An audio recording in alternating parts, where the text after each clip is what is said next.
রমাদান মোবারক। কেমন আছেন সবাই? আজকে আসলাম বাংলাদেশের দক্ষিণাঞ্চলের বিখ্যাত কতদাম সেতু, দ্বিতীয়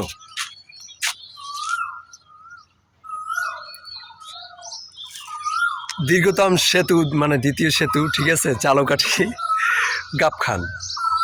ভিউটা দেখেন, পুরো মাথা নষ্ট।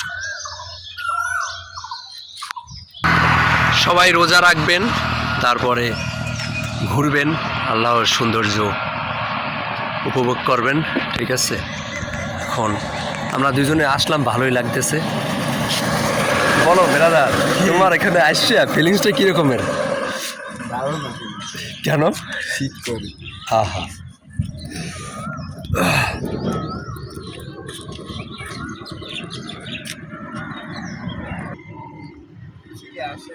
পৃথিবী সুন্দর, ঠিক আছে, কখনো মন খারাপ করা যাবে না। মন খারাপ হইলে, খুবই হতাশ লাগলে সবাই ঘুরতে যাবেন, ঠিক আছে, এরকম ঘুরবেন। আহা সেই